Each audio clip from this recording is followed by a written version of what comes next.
Hi friends, എല്ലാവർക്കും online ക്ലാസ്സിലേക്ക് സ്വാഗതം. നമ്മൾ ഡിസ്കസ് ചെയ്തുകൊണ്ടിരിക്കുന്നത് 6ാം ക്ലാസ്സിലെ അടിസ്ഥാന പാഠവലി പ്രീവിയസ് ഇയർ ക്വസ്റ്റ്യൻ പേപ്പറാണ്. ഇതിനു മുമ്പ് ഒരുപാട് വീഡിയോസ് ഓൺലൈൻ ക്ലാസ് എന്ന ഈ ചാനൽ അപ്ലോഡ് ചെയ്തിട്ടുണ്ട്.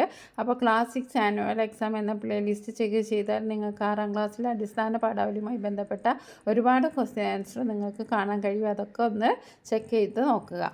അപ്പോൾ നമുക്ക് സാധാരണയായിട്ട് പ്രവർത്തനം 6 എണ്ണമാണ് ഉണ്ടാവുക. അതിൽ ആദ്യത്തെ പ്രവർത്തനം നിങ്ങൾക്ക് എല്ലാവർക്കും അറിയാം. അതുകൊണ്ട് അത് വീണ്ടും നമ്മൾ ഡിസ്കസ് ചെയ്യുന്നില്ല. ഒരു പാസേജ് തരും, അതുമായി ബന്ധപ്പെട്ട 5 ചോദ്യങ്ങളുണ്ടാകും. വളരെ എളുപ്പമാണ്. ആ 5 ചോദ്യത്തിൻ്റെ ഉത്തരവും നമ്മുടെ ആ പാസേജിലുണ്ടാവും. അപ്പോൾ നമുക്ക് എന്തായാലും ആ ഒരു ആക്ടിവിറ്റി ഒന്നിന് എല്ലാവർക്കും എ ഗ്രേഡ് തന്നെ കിട്ടും. 5 ചോദ്യങ്ങൾക്ക് ഉത്തരം നൽകിയ 5 മാർക്കാണ് ലഭിക്കുക. എ ഗ്രേഡാണ് കിട്ടുക. അപ്പോൾ ഓരോന്നും തെറ്റുന്നതിനനുസരിച്ച് നമ്മുടെ ഗ്രേഡ് കുറയും. അപ്പോൾ ശ്രദ്ധിക്കുക. നമുക്ക് എല്ലാവർക്കും എളുപ്പമാവുന്ന പെട്ടെന്ന് സ്കോർ ചെയ്യാവുന്ന ഒരു ആക്ടിവിറ്റിയാണ്. ആരും അത് തെറ്റിക്കരുത്. പിന്നെ നമുക്ക് 5 പ്രവർത്തനം ഉണ്ടാവും. അതിൽ നമുക്ക് അറിയാവുന്ന 4 പ്രവർത്തനം നമുക്ക് എഴുതേണ്ടതുണ്ട്. അതിലൊരു പ്രവർത്തനം നമുക്ക് ഓപ്ഷനാണ്. അപ്പോൾ ഏറ്റവും അറിയാവുന്ന 4 പ്രവർത്തനം നമ്മൾ ഏതാണെന്ന് ചെക്ക് ചെയ്യുക.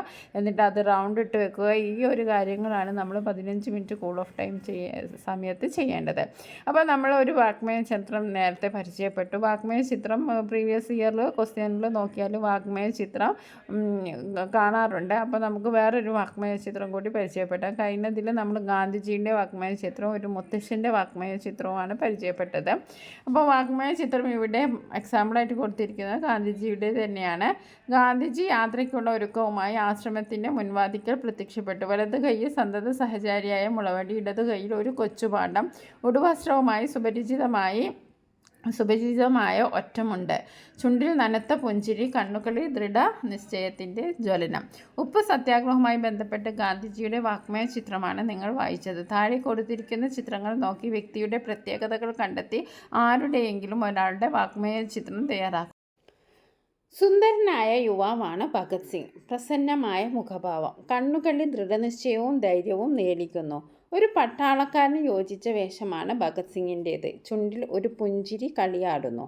അറ്റം ഉയർത്തി വെച്ച മേൽമീശ, എന്തും നേരിടാനുള്ള തൻ്റെ ഇടം ആ മുഖത്തും കണ്ണുകളിലും പ്രകടമാണ്. ഇനി നമുക്ക് അടുത്ത ചോദ്യം നോക്കാം. ഒരു വിശകലനക്കുറിപ്പ് തയ്യാറാക്കാനാണ്. കുട്ടികൾ രാജ്യത്തിൻ്റെ അമൂല്യമായ സമ്പത്തും ഭാവിയുടെ വാഗ്ദാനങ്ങളുമാണ്. എല്ലാ രാജ്യങ്ങളും കുട്ടികളുടെ ഉന്നമനത്തിനായി ഒട്ടനവധി പദ്ധതികളും പരിപാടികളുമാണ് ആസൂത്രണം ചെയ്യുന്നത്. ജീവിക്കാനുള്ള അവകാശം, വിദ്യാഭ്യാസം, സാമൂഹ്യ സുരക്ഷ, വിശ്രമം, വിനോദം, സാംസ്കാരിക പ്രവർത്തനങ്ങളിൽ പങ്കെടുക്കാനുള്ള അവകാശം. ഇവിടെ 2 ചിത്രം തന്നിട്ടുണ്ട്. ഒന്ന് ബസ് സ്റ്റാൻഡിൽ ബസ്സിന് കാത്തു നിൽക്കുന്ന കുറേ സ്റ്റുഡൻസ്, അവരെ മാറ്റി നിർത്തുകയാണ്. പിന്നെ ഇവിടെ കളിക്കാൻ അനുവാദം ചോദിച്ച് നിഷേധിക്കുന്ന ഒരു രംഗമാണ് ഇവിടെ കാണുന്നത്. മുകളിൽ കൊടുത്ത ചിത്രങ്ങൾ ശ്രദ്ധാപൂർവം പരിശോധിക്കൂ. കുട്ടികളുടെ അവകാശം നിഷേധിക്കുന്നുണ്ടോ? വിശകലനക്കുറിപ്പ് തയ്യാറാക്കുക. ഉപചോദ്യമുണ്ട്. സ്വാതന്ത്ര്യം എൻ്റെ ജന്മാവകാശമാണ്, ഞാൻ അത് നേടുക തന്നെ ചെയ്യും. ഇത് ആരുടെ വാക്കുകളാണ്? ഭഗത് സിംഗ്, ബാലഗംഗാധര തിലക്, സുഭാഷ് ചന്ദ്രബോസ്. ആരുടെ വാക്കുകളാണ്? ബാലഗംഗാധര തിലക്. ഇനി നമുക്ക് പ്രതികരണക്കുറിപ്പ് തയ്യാറാക്കാം. 2 സന്ദർഭങ്ങളിലും കുട്ടികളുടെ അവകാശങ്ങൾ നിഷേധിക്കപ്പെടുന്നതാണ് കാണുന്നത്. ആദ്യത്തെ ചിത്രത്തിൽ ബസ് സ്റ്റാൻഡിൽ പാർക്ക് ചെയ്തിരിക്കുന്ന ബസ് കാണാം. കുട്ടികൾ ബസ്സിൽ കയറാതിരിക്കാൻ ബസ്സിൻ്റെ വാതിൽ അടച്ചിട്ടിരിക്കുന്നു. മറ്റുള്ളവർക്കൊപ്പം ബസ്സിൽ കയറാനും യാത്ര ചെയ്യാനും കുട്ടികൾക്കും അവകാശമുണ്ട്. അത് നിഷേധിക്കുന്നത് ചോദ്യം ചെയ്യേണ്ടതാണ്. രണ്ടാമത്തെ ചിത്രം കളിക്കുന്നതിൽ നിന്ന് കുട്ടിയെ വിലക്കുന്ന സന്ദർഭമാണ്. പഠനം പോലെ തന്നെ കുട്ടികൾക്ക് വിനോദവും ആവശ്യമാണ്. മാനസികമായ പിരിമുറുക്കങ്ങളിൽ നിന്നും അവരെ സ്വതന്ത്രരാക്കുന്നത് വിനോദങ്ങളാണ്. കുട്ടികളുടെ അവകാശങ്ങൾ നിഷേധിക്കുക വഴി അവരുടെ സ്വാതന്ത്ര്യം കൂടിയാണ് നാം ഇല്ലാതാക്കുന്നത്. ഇനി അടുത്തത് ഒരു കഥാപാത്ര നിരൂപണമാണ്.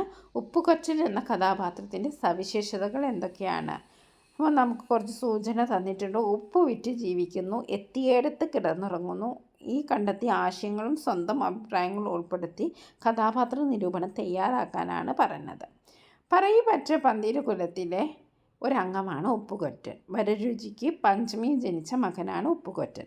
കൊറ്റിനു വേണ്ടി, അതായത് ആഹാരത്തിന് വേണ്ടി ഉപ്പ് വിറ്റ് ജീവിക്കുന്നത് കൊണ്ടാവാം അദ്ദേഹത്തിന് ഉപ്പുകൊറ്റൻ എന്ന പേര് ലഭിച്ചത്. ഉപ്പുകൊറ്റനെ വ്യത്യസ്തമാക്കുന്നത് അയാളുടെ കച്ചവട രീതിയും രൂപവുമായിരുന്നു. വെളുത്ത നിറവും നീട്ടി വളർത്തിയ മുടിയും താടിയും നാറാണത്തിൻ്റെ ചിരിയും പാക്കനാരുടെ ശബ്ദവും അദ്ദേഹത്തെ വ്യത്യസ്തനാക്കി. സ്വന്തമായി വീടും കൂടും ഒന്നുമില്ല ഉപ്പുകൊറ്റന്. എവിടെ എത്തുന്നോ അവിടെ കിടന്നുറങ്ങും. ഇനി അടുത്തത് ഒരു അഭിപ്രായക്കുറിപ്പാണ്. തള്ളവിരലില്ലാത്ത ഗ്രാമം എന്ന പാഠഭാഗത്തെ ഉള്ള ഒരു അഭിപ്രായക്കുറിപ്പാണ്. ഭർത്താവ് നഷ്ടപ്പെട്ടതിൻ്റെ കൊടിയ ദുഃഖത്തിലും നിരാശയിലുമാണെങ്കിലും വീട്ടിലെത്തിയ അപരിചിതന് അഭയം നൽകുന്ന സ്ത്രീ മനുഷ്യനന്മയുടെ ഉത്തമ മാതൃകയാണ്. ഈ പ്രസ്താവനയോട് നിങ്ങൾ യോജിക്കുന്നുണ്ടോ? എന്തുകൊണ്ട്? കുറിപ്പ് തയ്യാറാക്കുക. ഭർത്താവ് നഷ്ടപ്പെട്ടതിൻ്റെ കൊടിയ ദുഃഖത്തിലും നിരാശയിലുമാണെങ്കിലും വീട്ടിലെത്തിയ അപരിചിതന് അഭയം നൽകിയ സ്ത്രീ മനുഷ്യനന്മയുടെ ഉത്തമ മാതൃകയാണ്. ഗോവർദ്ധന് അവർ അഭയം നൽകി എന്നത് ഇതിന് ഉദാഹരണമാണ്. ആദ്യം ഭയന്നുവെങ്കിലും അവർ അയാൾക്ക് കുടിക്കാനുള്ള വെള്ളവും ഭക്ഷണവും നൽകി. ഭർത്താവ് നഷ്ടപ്പെട്ട സങ്കടത്തിലും അഭയാർത്ഥിയായി വന്ന ഗോവർദ്ധനെ അവർ സംരക്ഷിക്കുന്നു. കൊടിയ ദുരിതങ്ങൾക്കിടയിലും നന്മയുടെ കണിക അവളുടെ ഉള്ളിൽ കെടാതെ എരിയുന്നുണ്ട് എന്ന് നമുക്ക് ഈ പ്രവൃത്തിയിലൂടെ നമുക്ക് മനസ്സിലാക്കാം. അടുത്ത ചോദ്യം നോക്കാം. തേങ്ങ എന്ന കഥയിലെ പ്രധാന കഥാപാത്രം അക്കമ്മയാണ്. അക്കമ്മയുടെ സ്വഭാവത്തിലെ ചില സവിശേഷതകൾ താഴെ കൊടുത്തിരിക്കുന്നു. മറ്റു വിവരങ്ങൾ കൂടി ഉൾപ്പെടുത്തി ഒരു കഥാപാത്ര നിരൂപണം തയ്യാറാക്കുക.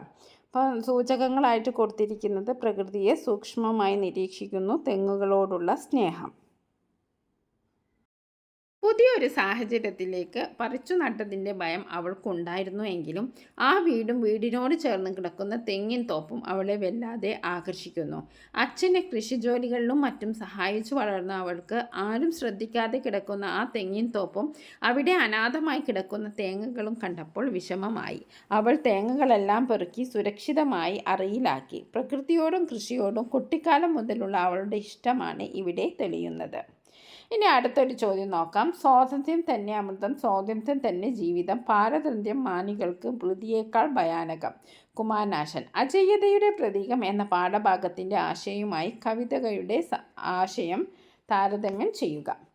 സ്വാതന്ത്ര്യത്തിന് ജീവിതത്തിനേക്കാൾ വില കൽപ്പിച്ചവരായിരുന്നു ഗാന്ധിജിയും സ്വാതന്ത്ര്യ സമരഭടന്മാരും. ഒന്നുകിൽ ലക്ഷ്യം പോകി ഞാൻ മടങ്ങി വരും, അല്ലെങ്കിൽ എൻ്റെ ജഡം കടലിൽ പൊങ്ങിക്കിടക്കുന്നത് നിങ്ങൾ കാണും. ഉപ്പു സത്യാഗ്രഹത്തിന് പുറപ്പെടുന്ന സമയത്ത് ഗാന്ധിജി പറഞ്ഞ ഈ വാക്കുകൾ അത് വ്യക്തമാക്കുന്നു. സ്വാതന്ത്ര്യത്തെ അത്രമാത്രം ആഗ്രഹിക്കുകയും സ്വാതന്ത്ര്യത്തിന് പ്രാണവായുവിനേക്കാൾ വില കൽപ്പിക്കുകയും ചെയ്തവരാണ് ഉപ്പു സത്യാഗ്രഹത്തിൽ പങ്കെടുത്ത ധീരദേശാഭിമാനികൾ. കടൽ തീരത്ത് നിന്ന് ഉപ്പ് വാരിയ അവർക്ക് നേരെ പോലീസ് മർദ്ദനം നടത്തിയപ്പോഴും മർദ്ദനം നേറ്റ് നിലം പതിക്കുമ്പോഴും ഉപ്പ് പിടിച്ച കൈ അവർ നെഞ്ചോട് ചേർത്ത് പിടിച്ചു. ഇതിലൂടെ സ്വാതന്ത്ര്യം ജീവനേക്കാൾ വിലയുള്ളതാണെന്ന് അവർ വ്യക്തമാക്കുകയുണ്ടായി. കുമാരനാശാൻ്റെ കവിതയിലും സ്വാതന്ത്ര്യത്തിൻ്റെ മഹത്വമാണ് ഉദ്ഘോഷിക്കുന്നത്. സ്വാതന്ത്ര്യം അമൃതാണ്, അതിന് മറ്റെന്തിനേക്കാളും വിലയുണ്ട്. സ്വാതന്ത്ര്യം തന്നെയാണ് ജീവിതം. പാരതന്ത്ര്യമാകട്ടെ അഭിമാനികളെ സംബന്ധിച്ചിടത്തോളം മരണത്തേക്കാൾ ഭയാനകമാണ് എന്ന് ആശാനും വ്യക്തമാക്കുന്നത്. ചുരുക്കത്തിൽ ഒരേ ആശയമാണ് കവിതാഭാഗത്തും ലേഖനഭാഗത്തും കാണാൻ കഴിയുന്നത്. ഇനി നമുക്ക് അടുത്ത ചോദ്യം നോക്കാം. വർണ്ണന തയ്യാറാക്കാനാണ്. വേഗമുറങ്ങൂ എന്ന കവിതയിൽ വെയിലിനെയും അമ്പിളിയെയും കുറിച്ചുള്ള വർണ്ണന നാം കണ്ടു. താഴെ നൽകിയ കവിത വായിച്ചു നോക്കൂ. താരാട്ട്. രാത്രി ഒരു രാപ്പാടിയുടെ പാട്ട് നോക്കൂ, ലോകത്തെ മുഴുവൻ താരാട്ടുന്നു. രാത്രിയെ എത്ര മനോഹരമായിട്ടാണ് ഇവിടെ വർണ്ണിച്ചിരിക്കുന്നത്. നിങ്ങൾ കണ്ട പ്രകൃതി ദൃശ്യത്തിൻ്റെ വർണ്ണന തയ്യാറാക്കുക. പിന്നെ അടുത്ത ചോദ്യം. വേഗമുറങ്ങൂ എന്ന കവിതയിലെ കുട്ടികൾക്ക് ലോകം നീലമയിലിനെ പോലെ മനോഹരമായി തോന്നുന്ന സന്ദർഭമേത്? കളികളിൽ ഏർപ്പെടുമ്പോൾ, ഉറങ്ങുമ്പോൾ, ഉണർന്നിരിക്കുമ്പോൾ.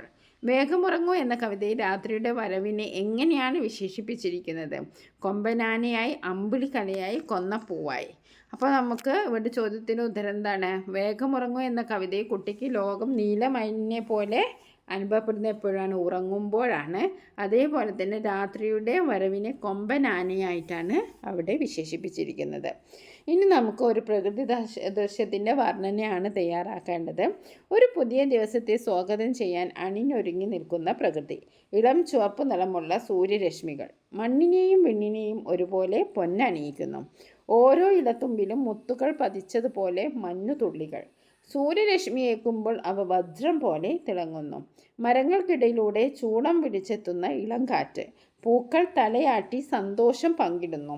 പക്ഷികൾ ശബ്ദകോലാഹലത്തോടെ കൂടുവിട്ട് പറക്കുന്നു.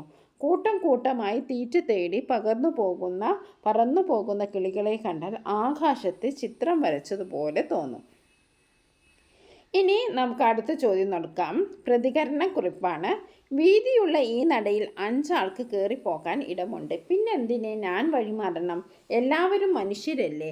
എല്ലാവരും ഒരേ ചോരയല്ലേ? ജീവിതത്തിൻ്റെ ഉപ്പ് എന്ന കഥയിൽ ഉപ്പുകോറ്റൻ ചോദിക്കുന്നു. ഒരു പ്രതികരണക്കുറിപ്പ് തയ്യാറാക്കുക. ഈ ഭൂമിയിലെ എല്ലാ മനുഷ്യരും ഇവിടെ തുല്യ അവകാശമാണുള്ളത്. എന്നാൽ കുറച്ചു പേർ മറ്റുള്ളവരെ തങ്ങളെക്കാൾ താഴ്ന്നവരായി കണ്ട് അവരോട് വിവേചനം പുലർത്തുന്നു.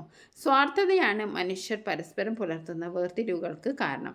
എല്ലാവർക്കും ആവശ്യമായത് ഭൂമിയിലുണ്ട്. പക്ഷേ കുറച്ചു പേർ മറ്റുള്ളവർക്ക് കൂടി ഉള്ളത് കൈക്കലാക്കുന്നു.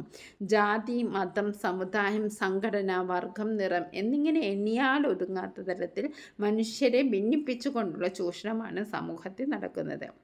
ഓരോ വ്യക്തിയും ജീവിതത്തിൽ പാലിക്കേണ്ടതും പ്രാവർത്തികമാക്കേണ്ടതും ആയ അടിസ്ഥാന പ്രമാണമാണ് സമത്വം. മനുഷ്യർക്കിടയിൽ വേർതിരിവുകൾ പാടില്ല. സ്നേഹത്തോടെ ഒരുമിച്ച് നിന്നാൽ തീർച്ചയായും ഈ ലോകം സ്വർഗമായി തീരും. മഹത്തായ ലക്ഷ്യത്തിലേക്കുള്ള ചൂണ്ടുപലകയാണ് ഉപ്പുകൊറ്റൻ്റെ വാക്കുകൾ.